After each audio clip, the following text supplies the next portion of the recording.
Milanisti, what's going on? It's game day versus Parma. All right, our second game of the season. All right. So everybody's tuning in today. Let's get it. All right. Big game today. We actually, obviously drew against Torino last week. Defensively, it wasn't the best game by us. Obviously, we gave up those 2 goals, but we showed that resolve, that Milan spirit. Morata, our new signing, came through with a big goal, and then our boy Okafor came in with that banger of a goal to tie up the game, and we ended up 2-2. That being said, let's check this out. Make sure the stream is up, fellas. I don't see it up. Give me a second, because I know. There it is. Boom. Okay. All right. So welcome to Milanista Report, episode 7, Parma FC versus Milan pregame show. All right. So I was expecting some other people to show up today. Lab Gorilla and possibly Shane, my other co-host from Milanista 360. Let's see if they pop in. Let's give them a quick little reminder on the What's Up Milanista 360 chat.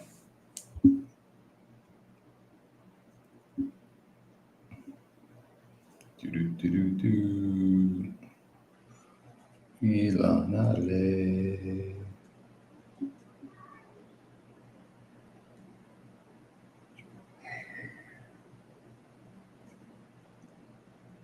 I know they're based out in Europe. One's out in the UK, one's out in Spain.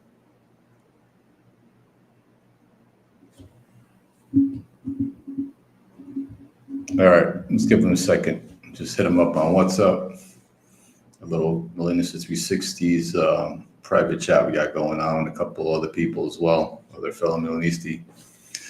That being said, if you're interested in joining the chat with like-minded Milanisti, hit me up and we'll send you that invite. All right.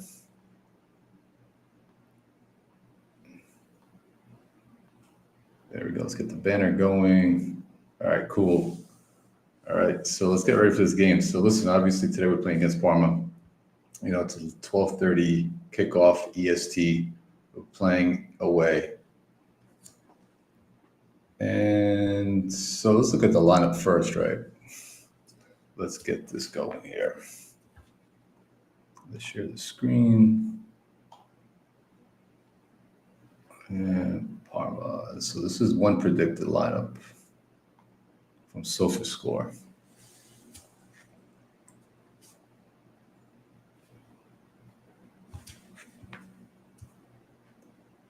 All right, let's get this. Boom. All right. So according to SofaScore, looks like we'll be setting up in our usual, formation that Fonseca has been playing, the same as Pioli. Mike in goal.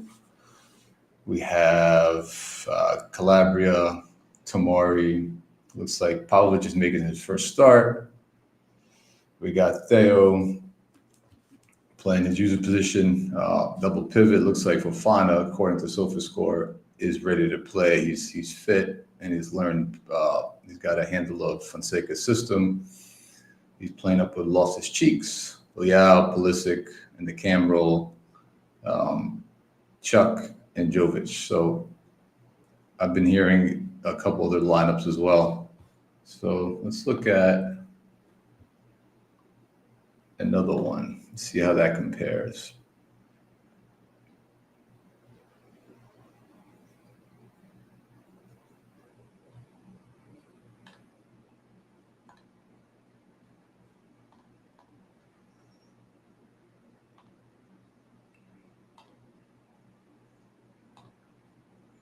Let's look at this one here.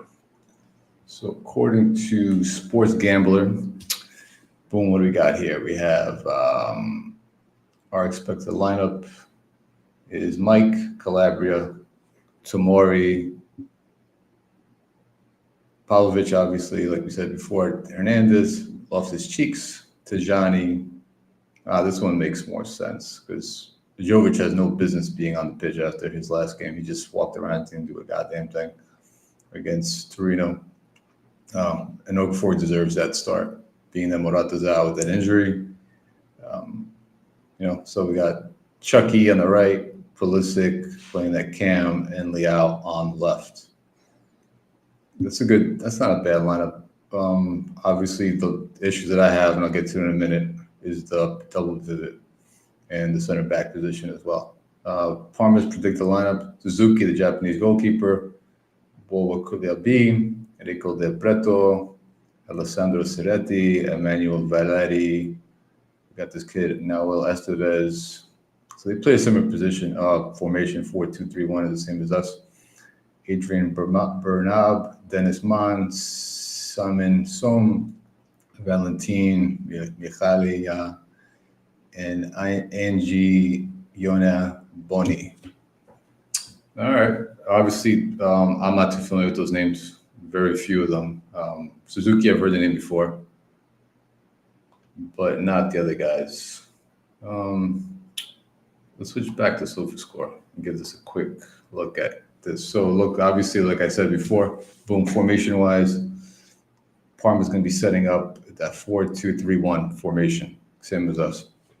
The issue is that I have is right here, our double pivot. So according to Sports Gambler, which seems to be more accurate, it's going to be Loftus-Cheeks and Tijani. And I've heard other ones that Loftus-Cheeks, Musa. Obviously, that's our biggest gap, right? We saw the last game as well. Our midfielders didn't do anything defensively off the ball. Benny wasn't himself. He's still he hasn't gotten back from his injury. He hasn't recovered fully. Obviously, Loftus-Cheeks didn't do the job either. But with that being said, I expect us to win this game. It's going to be a tough game. I expect, a 2-1 win. But, in a minute, I'll get into the defensive stuff, obviously, what the issues are. But offensively, we should be able to score some goals on this team. The thing is, with this team, with Parma, they like to set up their team a little bit differently defensively. I'll get that in a second. Hold on here, fellas. Where is it? Here it is.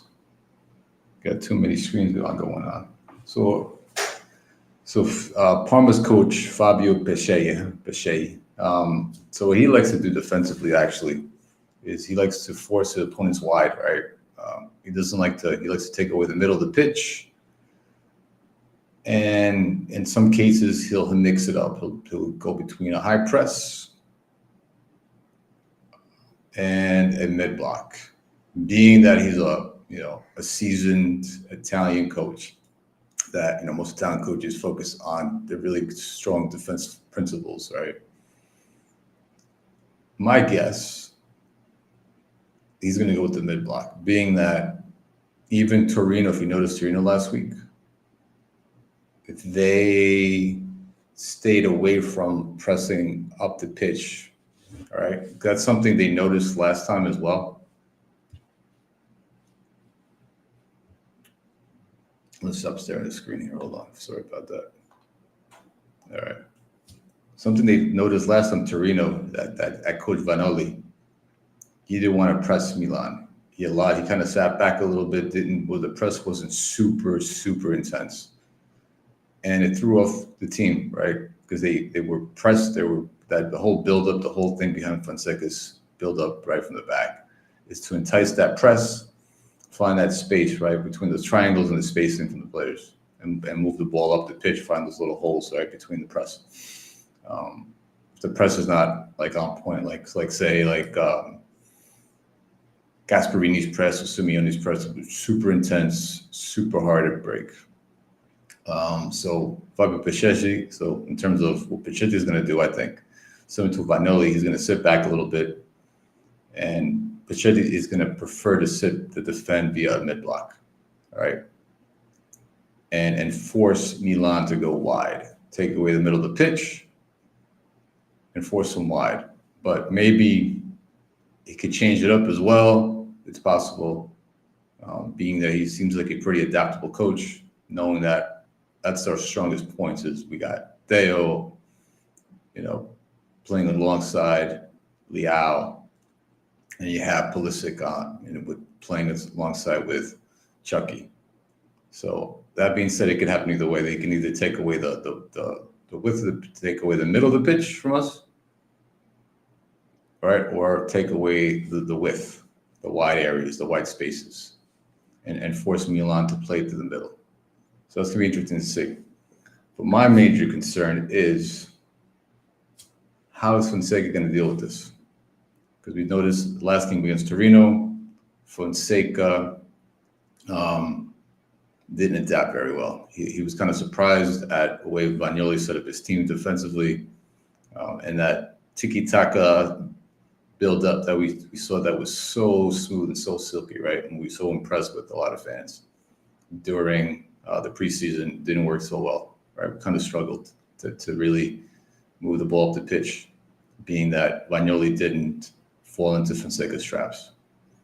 So I'm assuming this coach, Parma's coach, Fabio Pesce, is going to do the same thing, right? It's going to kind of confuse Fonseca a little bit with that mid block and either force him wide or force him to the middle, depending on what he wants to take away. Does he want to take our wingers away or our midfield attack? Does he want to take away Tijani and Pulisic, right, going down and creating those chances for our team, right, cutting through the middle, finding open players on the left or the right side of the pitch.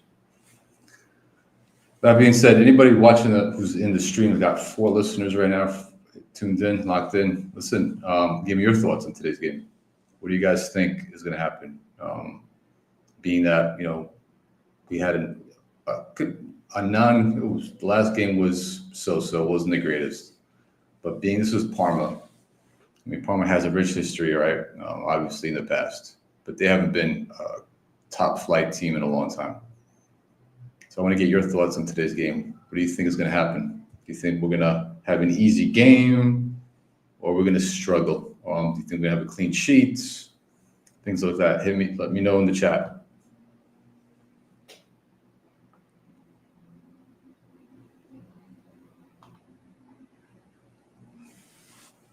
I really want to hear your thoughts. And thanks for tuning in, everyone, for this pregame. Trying to let's get you hyped up, get you, prepped for this game today in the right way. So if you wouldn't mind, really appreciate it if you would subscribe to the channel, hit that like button, would really help us out, obviously, and hit the notification bell as well. But let's get back into it. All right, it's the fun stuff that you guys came in here for. So we talked about obviously the mid block, right, and how Fonseca is going to react to that with his buildup. The other thing that I want to bring up, obviously me being loving defense, right, loving defensive tactics, things like that, is how we're going to deal with Fonseca's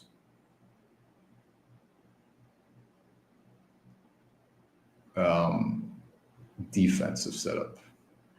All right, being that according to the press conference that Fonseca put out, that had La Guerrilla, he actually translated some of us because it was in Italian. How we're gonna set up for their counter, being that's one thing Fonseca said during the pregame that he was concerned about, was the counterattack of Parma. All right. So Ray, thanks for joining, my man. Forza Milan. So Ray asked, what do you think of swapping Benacer with going in? Is it an upgrade? Oh, that's actually a pretty good question, actually. So Ray, when Benny is healthy, when he's healthy, right, and he's playing at his, he's in form and playing his best for us. He's our best midfielder, bar none, right? Most complete. But being that he's been hurt. He was hurt last season, had that pretty nasty injury. And, he hasn't been the same. What's up, Gio? Koning, he's a destroyer. I've talked about him in the past. He seems like a promising player. All right. Really physical kid, much more physical than Fofana from what I've seen and for what the scouting reports that I read. He's like a complete destroyer. He's like the perfect replacement for Kessie. The only thing with going in, he's inexperienced. So that's what I'm afraid of. We're going to have, if we do end up getting Kone and replacing him, and say we double pivot with Kone and Fofana to be more defensive, which I don't think that's going to ever happen, but let's see if that's the case. Then we have two inexperienced midfielders. Both don't start for their national teams. Fofana doesn't, right? They're still young defenders, which is good and bad. On the plus side, you have youth, you have speed, you have endurance, good track record, not being injured. But on the flip side, when you're talking about setting up your defense, what the midfielders do, marshaling the other players on the field, where to press, what players to take, which lanes to take away, which passing lanes. You need more experienced midfielders for that. And Fofana and Kone haven't shown that yet. So that's the downside, is the inexperience, right? Especially if you're in a tough game against, Inter or the Champions League game. You need a strong, proven leader out there to settle everybody down defensively, if things are not going your way. And those two don't have it yet. So it depends how you look at it. Yeah, from a youth side and being healthier, Kone is an upgrade. But from an experience point of view, Kone doesn't do it for me. Personally, I'd like to see us go down the Italian route, and I think Gio, you'll agree with me as well, man. G, I know this.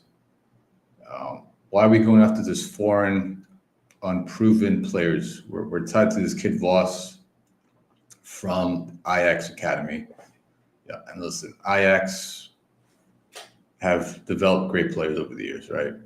With that Cruyff system, right? Since the Cruyff days. But their senior team has been garbage the last few seasons. Hasn't been that great. I think the fans even, bum rushed the stadium in protest how bad they were. So we're looking at this kid Voss. Looks like we're going to sign him for 10 mil. And supposedly the news is that he's going to be either he's going to play between the Futuro and the senior team. This is my issue. We have Zeroli, a homegrown player who's been with us since he was a kid. We have Elote, right? Yeah, the kid's injured. He's recovering, but he's, from what everybody's talked about him through the ranks, through the Milan ranks and through Italy, the kid's a physical demon, right? A perfect pairing with Zeroli. Why not give those kids a chance? That's all I'm saying. If we're looking at Moneyball and saving money and looking not to pay, a ton of cash, but at the same time, you're promoting your own youth and showing that there's a path to the senior team, right? That they're recognizing you, the senior team, the coaching staff, and Ibra, et cetera, et cetera. Give these kids a chance. Why are we trying to get this thing on? Why are we trying to look at Kone and Voss, who are foreign players? At the same time, it looks like Moncada, kind of jokingly aside, he's looked like he's putting our French national team together. Where's the Italian core, right? What happened to that? Fine, Calabria doesn't, forget about Calabria. Calabria's Italian, but he's not, he hasn't earned his spot on the team. We have Gabbia, who somehow has been forgotten by the club. even though he was the most consistent, most mistake, like less prone to mistakes, right? He was the most consistent, intelligent defender on our team, right? Didn't make stupid fouls consistently like Tomori did. Wasn't lapses in judgment, lapses in focus. And somehow he's been benched. We hardly saw him during the preseason. And Pavlovic, who's another unproven player, yeah, he's a more menacing version of Tomori. But from all accounts, we've heard it before from a lot of people out there, he's prone to make a lot of reckless challenges like somebody like Chow has in the past. And he's getting the starting position over him. Yes, he's left-footed. But if we're going to go with our two best center backs that have two different profiles, right, would be Pavlovic on the left, Gabbia on the right side. Because you got Gabbia, who's a playmaker. He's our best passing center back, bar none. Eye test shows that. The stats show it. I've shown that before in the past. You pair those two guys up, and you got height on both sides, on the left side, center back position, and the right side. You can dominate in the air. You can dominate with Pavlovic on those 1v1s, tearing down his opponents, picking up tactical fouls outside of the 18, a little bit further up the pitch. And you got Gabbia with his leadership skills, or his passing skills, helping with that build-up. That would be a perfect center back pairing. For the fact that Gabbia's not giving a chance, we're not seeing Zeroli not giving a chance, Lotte, even Liberali, who was our brightest player, most creative player in Milan. And during the preseason, we saw that kid could do. He's not even we're focusing on the Milan Futuro, which is fine. I don't know, they're trying to get into the Serie A B, but you got to focus on the 18.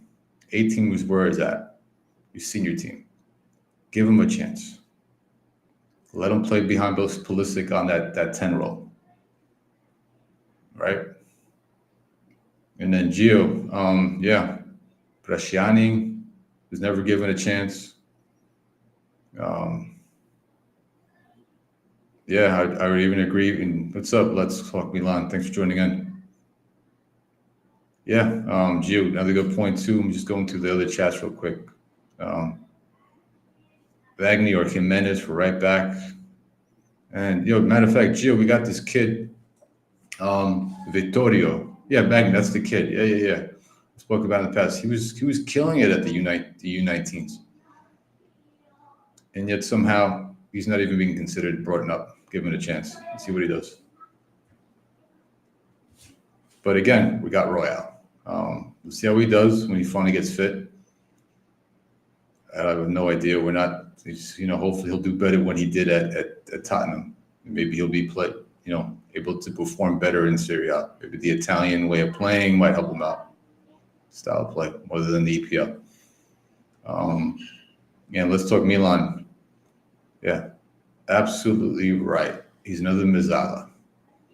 Useless if we're still playing a 4-2-3-1. So, before I get into some other stuff, the defensive shit, the 4-2-3-1. Listen, anybody in the chat knows this. In order to play a 4-2-3-1 at that kind of formation, you need that double pivot. You need two world-class midfielders. We don't have that. You need a complete destroyer. You need somebody who's good with the ball. You need to be able to cover that ground.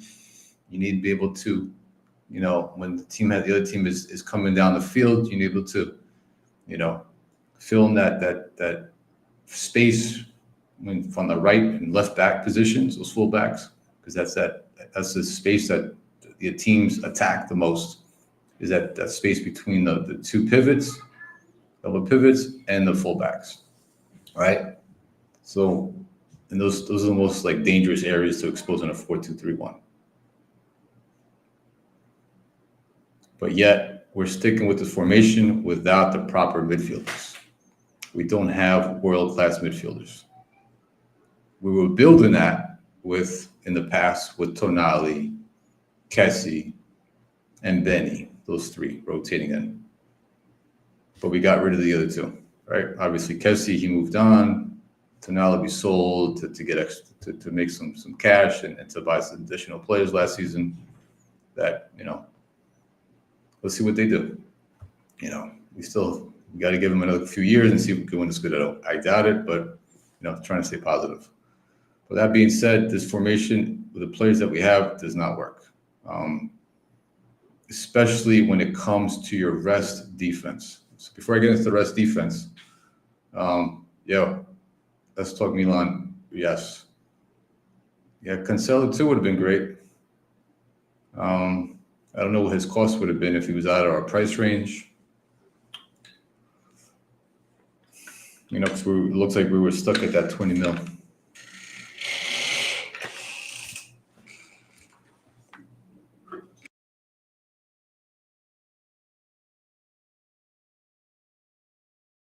All right, sorry about that. That was the wife. So let's get into that rest defense real quick. Let me share this screen really quick, fellas. So tell me what you feel about today's game, by the way. Want to hear your thoughts. Score line. What do you think we're going to win this game? It's going to be a tie, close game, because I think it's going to be a 2-1 game. We're going to, probably score first, I think. We're going to give up a goal, and then we're going to end up winning late in the game, either by Okafor or somebody else, maybe Pulisic or somebody else, maybe Tijani. So let me share something else too, fellas. You're going to like this. And again, thanks for joining today's pod, this pregame. All right. Appreciate it. Appreciate the love. Let's get into it.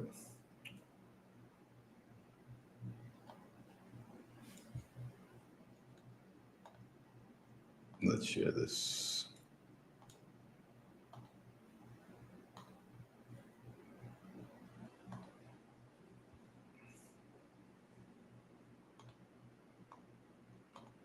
All right, here we go. Boom. All right, so this is our rest defense. So we're in white, right? Forget about the numbers.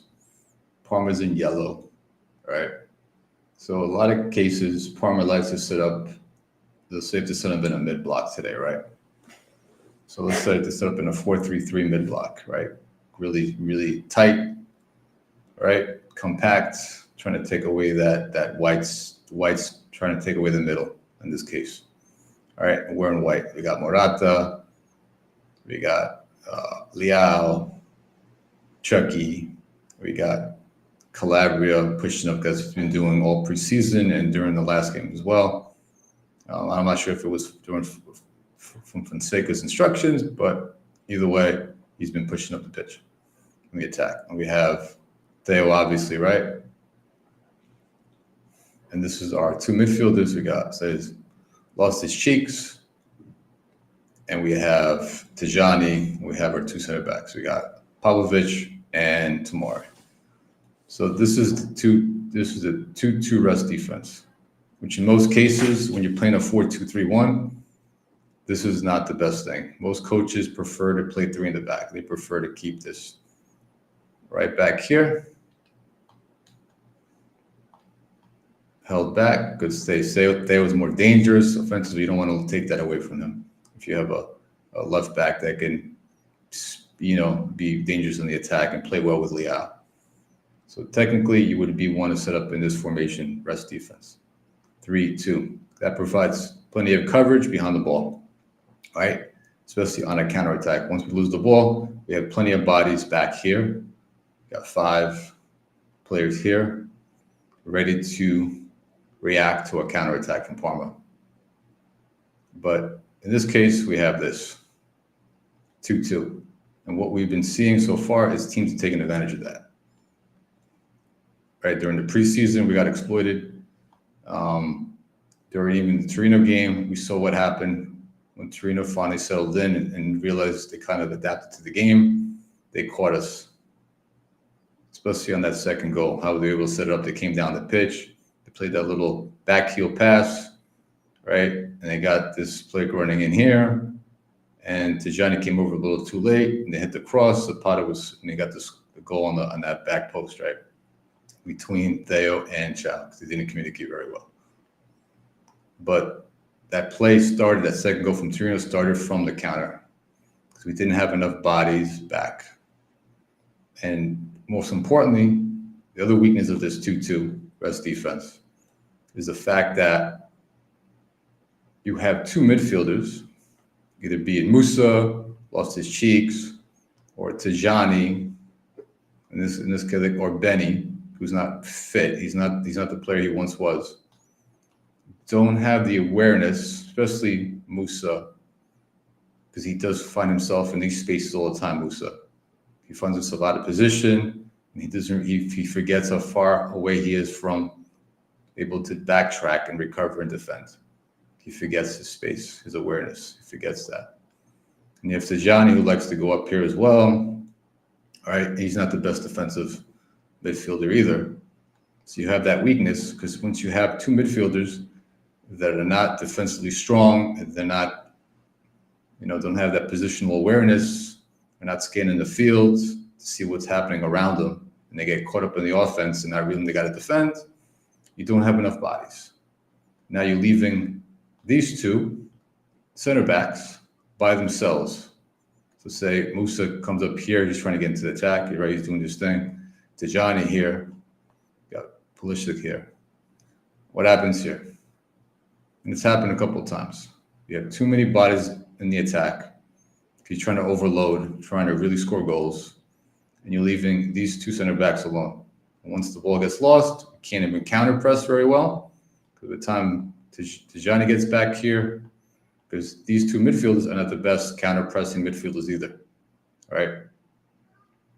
So we can't, if we don't win the ball up here, what happens? They could get on the attack, and boom, there's a 3v2 or 4v2. So when you have a rest defense set up, it's important that you have two strong midfielders, all right? And they're safe, and more importantly, you should be keeping three center backs back, all right? That's why the three back formation, say like a 3-4-3, is better, because you could play Pavlic, Gabbia, Tomori, and you have a natural back three, because Pavlic will never go up here, Tomori hardly will go up here, and Gabbia will never go up this way to try to score goals, only on set pieces, on corner kicks. But that's not the case either. We're playing with two in the back. But if naturally most teams that play a 4-2-3-1 will set up this way, three in the back. So set up in the 3-2. But we're not doing that, because we have Calabria here. So that's something to look for today, because according to Fonseca, he's really concerned about this counter. So if we set up with a 2-2 rest defense, then we're going to see Parma, even though they're not the highest quality team, they don't have the most dangerous players, they're going to take advantage of this. They're going to see this.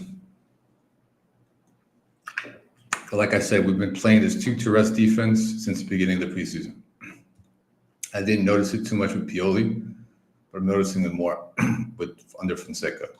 So Fonseca's guy, his assistant coach Ferrara, who was with Lille with him, was responsible he was the guy behind the defensive stuff, right? The tactics, setting up the defensive team.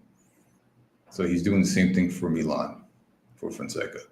So this is his doing. This is something he likes to do. This is something he's been doing for a while, I guess, and he prefers this 2-2 rest defense. And Fonseca probably, agrees with it and is going with it.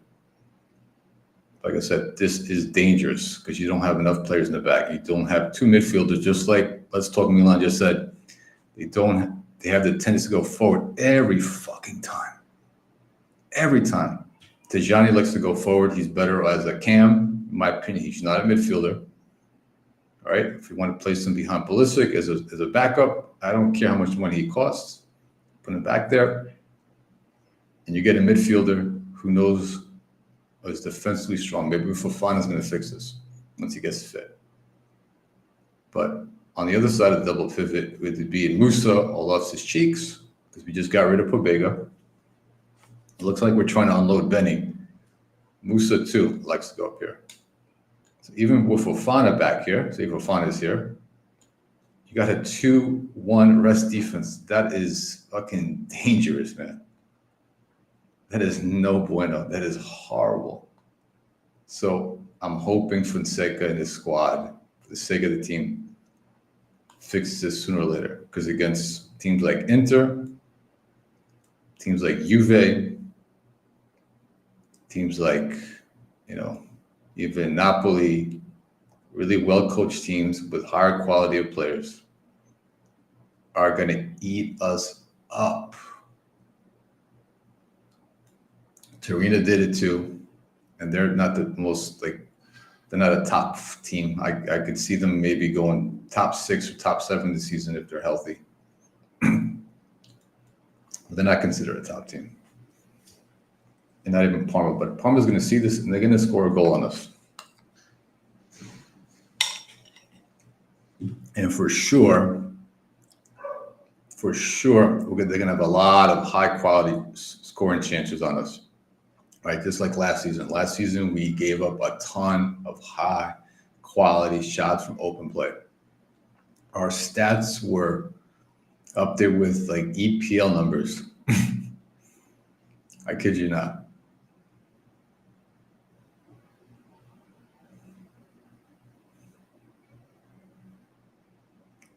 Yeah, well, Casemiro, yeah. Well, if Casemiro was younger, I'd take him.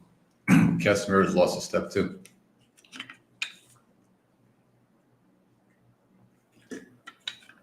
G, if you're still in the chat, give me a holler, man. Let me know what your thoughts on. I want to hear what you have to say about Zeroli and Alote.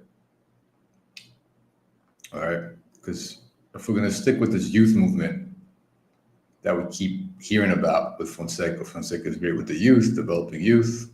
He had 2 young, defensive players at Lille with Yoro and Santos. Let's stick with the youth. Let's give, Zeroli a chance. And once Alote is back and healthy, give him a crack as well. But in reality, if we're looking really, if you want to believe what Fonseca says, that we want to win a Scudetto, that we hear some other people say we want to compete, we got to go at least with one strong, seasoned midfielder. Someone like Let's Talk Milan just said, someone like Casemiro, with experience, who has won in big games, been in big game situations. You bring them in, you pay a little bit more cash, all right? Go over that 20 million threshold. You bring them in, and you put them into the double pivot in the sixth spot, for example. And you bring in another player, a younger player somebody Casemiro can mentor, can teach him how to play that role, can marshal him on the press, can teach him how to defend, show him how it is to win in tough games. Little tricks of the trade. Someone with a serious motor who's willing to learn and wants to, work on his craft, and you put him in the other spot. And there you go. If you have that kind of midfield, right? Just like Let's Talk Milan just said, who maintain their position, then we can start talking about competing with Inter, seriously pushing for them. Because offensively, we have the players. No doubt. I mean, once Morata gets back, I mean, we can compete. Can we beat them? No, not yet, because they're still too stacked. I mean, Christ, they got Taremi, they got Lautaro, they got 3 high-quality strikers. They have the best midfield in Italy. And they still have Bastoni, a Serbian who's a little bit old. You know, they have Bisic, who's got a ton of upside to him, even though he made a mistake last week. And they're looking to improve. They're still the best team. So if we're looking really to compete with them and close that gap and not finish 20, 15, 12 points behind them and finish second or third place and really push for them, push. We need 2 midfielders that know how to maintain their position defensively on that rest defense.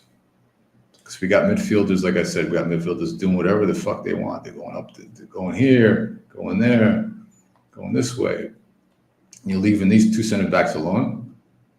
You got just 2 in the back, you're getting hosed every single time. You're going to get countered. You're going to either get scored on or there's going to be shots on goal, high-quality bangers against Mike time and time again. And Mike can't stop everything.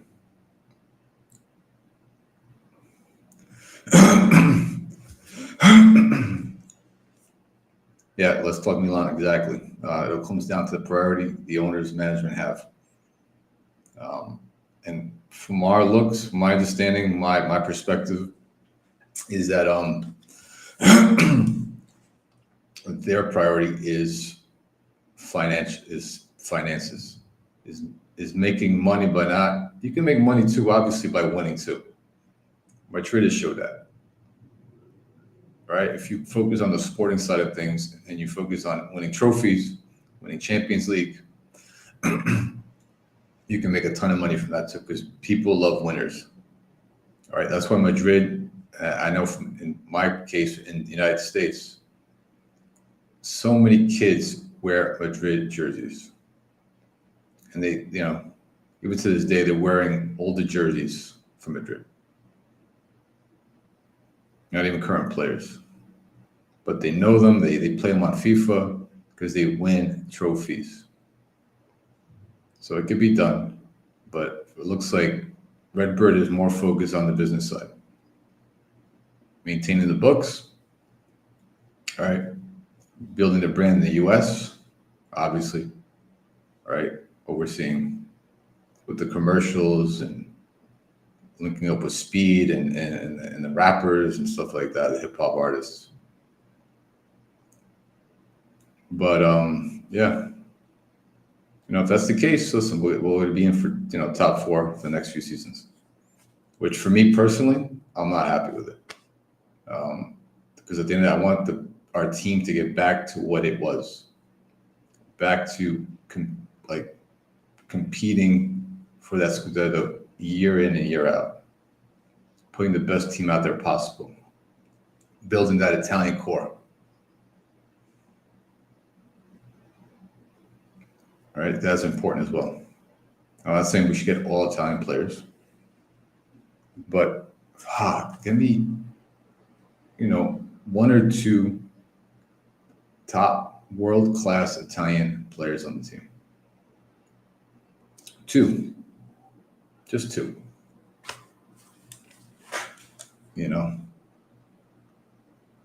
Or get me 2 up and coming, super talented Italian players that are eventually going to make it to the national team. And I've said it before, Coyote from Fiorentina. If we don't trust our own academy players, it looks like we don't. It looks like we think they're not ready to make the jump, which is stupid in my opinion, because look at Yamal and Grubasi, young kids starting for big clubs in Spain, making an impact. All right. You got kids from Brazil, these young kids, they're making their ways into Europe, starting positions. You got the kid Candid Pez, Estevo Williams from Palmeiras, he's making a jump to Europe soon. You have Endrick, from Palmeiras as well, at Real Madrid.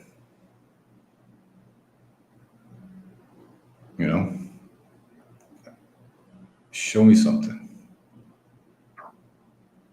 Show me that you want to win, that you mean it. But I want to focus on that much. Let's focus back on today's game. So keep an eye for this thing today, especially the rest defense versus Parma. See how we're set up, especially where we're in the attack. Just look at how many attackers we have up the pitch, right, in that final third, and how many players we have behind the ball. All right, unless they change something, I don't know. We'll keep an eye on that. We're going to see this setup. We're going to see a 2-2 rest defense, and you're going to see Parma take advantage of that, because once they lose, we lose. Once they retain the ball back, our counter press is not the best. It's garbage, because we don't counter press very well, because our midfielders don't have that ability. Leao is lazy as hell. Once we lose the ball, Leao's going to sit here and fucking sob and not do anything, try to get the ball back. And if you can't have every player trying to defend, that shit won't work. The counter press won't work, or the full press is not going to work once they have the ball here, once they're building up from the back.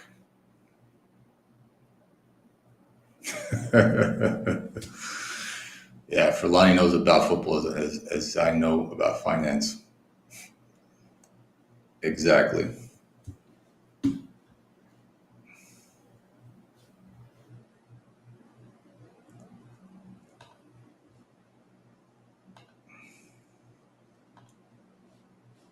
So let's take a quick peek at something else. Yeah, this lineup is not more accurate. I can't imagine. Oh, they just updated it. Looks like. Hey.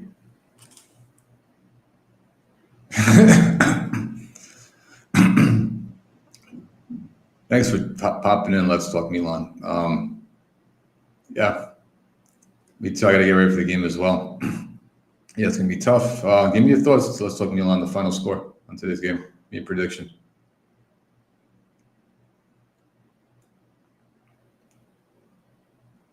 Later. Peace. Take it easy. All right. So everybody who jumped in today, locked into the show again.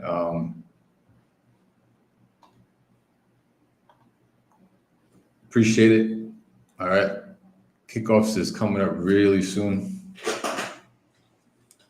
Hold on. Let me be plugging my laptop really fast here before I forget.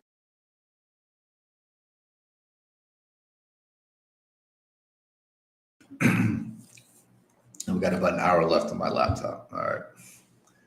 But let's look at something really quick before this game kicks off in about a half hour. Let's look at the lines. So anybody who's gambling, like Tonali was, so Milan's last 10 games have won the last 3, lost 2, drawn 5. They average at 2.3 goals. Fonseca's team average, this is pretty similar to Pioli, 59.7. Possession, that's similar to Pioli. Conceding 1.8 goals from 11.9 attempts and 5-point shots on goal. So there's a strong case of siding with underdogs Parma at plus 0.75. The Asian handicap odds of 1.98 looks like a value play for the Serie A clash, and suggests that return can be on the cards. There's an option to wager on Parma to triumph by a specific number of goals to the winning margin market. This offers attractive Asian handicap alternative. Yeah, so Parma, it's got a 0.75 probability According to the latest betting odds, our pick has a 50.5 chance of winning. So man, some of these people, gamblers, these betting sites, have Parma giving them really good odds of winning. And that's my point I was trying to make before. This is not an easy game. Because of our defense. If our defense was more solid, right? If we had a more solid defense, didn't go to a 2-2 rest defense, had two midfielders that know how to maintain their position defensively. We're not in position all the goddamn time. These odds would be more in our favor. We wouldn't be having these problems against teams like Parma, Torino, all well-coached teams. They are well-coached. So, Milanisti, I'll say this. I love this team to death. I hope they win today. I hope we have a good season. I want us to compete. That being said, defensively, things need to shape up. All right, Fonseca needs to get a better grasp of things. All right, because even with Fofana is not the answer. Fofana is a good addition to the club. He's not a world-class midfielder. All right, especially in that 4-2-3-1 formation, he's not. If he's got somebody else with him, either be it Loftus-Cheeks, Musa, whoever, Tajani, he's gonna be doing extra work for them. Because if he's the only one maintaining a position and the other midfielder is doing whatever the hell they want and they're moving up the field and getting into the attack in the final third, he's left by himself trying to cover that ground. And he has his two center backs behind him. And even then when we go back and recover and maintain get our shape back, our structure back defensively, right? Then he's the only one that can really cover those gaps between, behind him and the fullback, right? Because the fullback's pinned in behind the wingers. He's the only one that's going to be able to, double up on the winger if need to. Then once the winger gets past him, which is fine, then you got the fullback covering him, pinned him. He's doing his job. Then you got Fofana recovering back to his original position and looking for those third man runs. That's what another thing Parma does is get those third man runs into the box for those cutbacks. But if he's the only one doing that and the other midfielder is out of position, not recovering, not marking, not helping out, right? Not taking on players that are making runs into the box. Fofana it's not gonna. We're still gonna have issues. We're still gonna have a lot of scoring opportunities against us. It's gonna be the same thing as Pioli last season.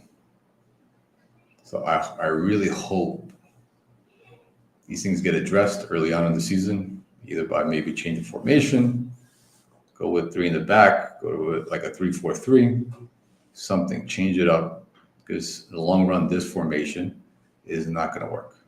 It might squeak us some couple of wins against some smaller clubs, just by our star players like Theo, like Leao, Pulisic when he wants to be world class too. Not world class, but our best players are star players on the club. This Pulisic he's not world class yet. He's not even up there. Even though I'm born and raised in the United States, I support the national team. He's not world class. But if these things get addressed and we make those changes, and we're going to be all right. But if we continue down this 4-2-3-1, it's going to be a long season. It's going to be a battle, right? Top four for sure, but that Scudetto is going to be out of our. It's not going to be even in our view at all. All right. So that being said, once again, everybody's tuned in. Everybody locked in today's show. Appreciate it. Yeah. All right, and let's go those. Hopefully, let's get those 3 points today. All right, I'm hoping for a win. 2-1 win. Like I said, anything can happen. And according to these some of these betting sites, they got Parma's got a good chance of winning today's game. But always Forza Milan. Always Forza Milan. All right, enjoy today's game, and we'll check you out on the post-game show. Hopefully. All right, till then. All right, ciao. Peace. Later.